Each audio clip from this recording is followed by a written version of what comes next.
اپنی لغت میں ولایت کے معنی لکھتے ہیں کہ ولایت ایک ایسا مرکز ہے، ولایت ایک ایسا مفہوم ہے کہ جب ولایت آ جاتی ہے تو وہ فاصلوں کو ختم کر دیتی ہے. یعنی ولایت وہ ہے، یعنی جیسے ایک شخص آ کے بیٹھا، اس کے ساتھ متصل ہو کر دوسرا بیٹھ جائے، اسے ولایت کہتے ہیں. یعنی ولایت وہ ہے کہ جو دو ذاتوں کے درمیان میں فاصلے کو ختم کر دے، اسے ولایت کہتے ہیں. یعنی بلا فصل ایک چیز کیا ہے، اس کے ساتھ متصل دوسری چیز ہو، اسے ولایت کہتے ہیں. اسی لیے ہمارے پاس ولایت کا مفہوم یہی ہے کہ پیغمبر کے بعد بلا فصل علی کو ولی ماننا، یہ ولایت ہے. کوئی فاصلہ نہیں ہے پیغمبر اور علی کے درمیان میں، اسے ولایت کہتے ہیں. اپنا سب کچھ ولی کو دے دینا، اپنا سب کچھ اس کے اختیار میں دے دینا، اسے ولایت کہتے ہیں.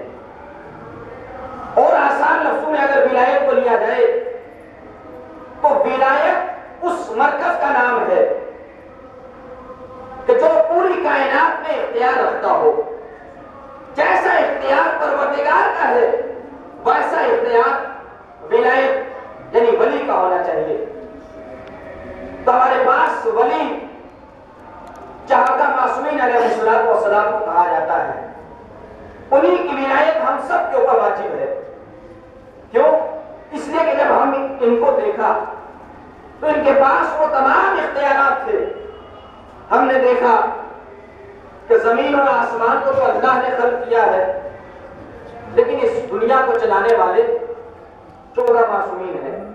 ہم نے دیکھا کہ وہ سورج کو پلٹا رہے ہیں، ہم نے دیکھا کہ چاند کے 2 ٹکڑے کر رہے ہیں، ہم نے دیکھا کہ سورج اپنی چوکھٹ پر بلا رہے ہیں، ہم نے دیکھا کہ کنکروں سے کلمہ پڑھوا رہے ہیں، ہم نے دیکھا کہ وہ اشارے کرے تو پتھر اپنی جگہ چھوڑ دے، ہم نے دیکھا کہ وہ اشاروں کا اپنے حکم سے اطاعت کروا رہے ہیں. اسی کو ولی کہتے ہیں.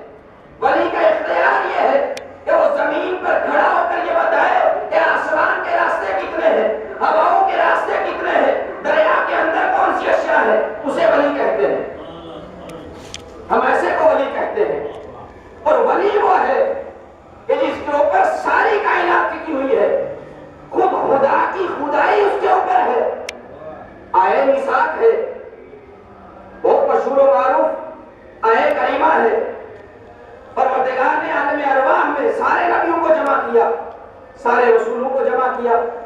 جمع کرنے کے بعد پروردگار نے ان اپنے انبیاء سے کہا کہ میں تمہیں ایک منصب دینا چاہتا ہوں، جو منصب معصوم منصب ہے، جو نبوت سے تمہیں سرفراز کیا جائے گا. ہر ایک نے کہا کہ لبیک یا خدا ہمیں چاہیے. اچھا منصب ہو تو ہر ایک مانگے گا. تو کہا میری ایک شرط ہے.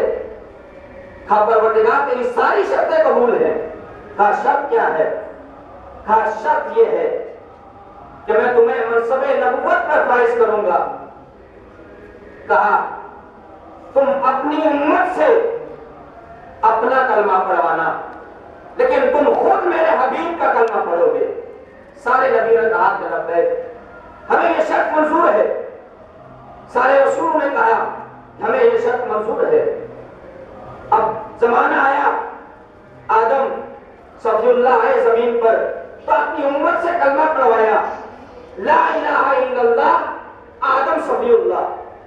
لیکن خود جناب آدم یہ کلمہ پڑھتے تھے، لا الہ الا اللہ محمد رسول اللہ.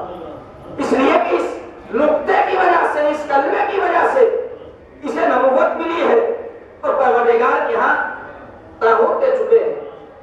جب لیا اور اس کے بعد کہا کہ میرے حبیب، میں بھی تمہیں ایک شرط کے ساتھ تمہیں اپنا حبیب بناؤں گا، اپنا پیارا نبی بناؤں گا، اپنا سب سے بڑا نبی بناؤں گا. تمہیں یاسین کہہ کے خطاب کروں گا، تمہیں مدثر کہہ کے خطاب کروں گا، تمہیں مزمل کہہ کے خطاب کروں گا، تمہارے لیے منزل کعبہ کو حسین کی رکھوں گا.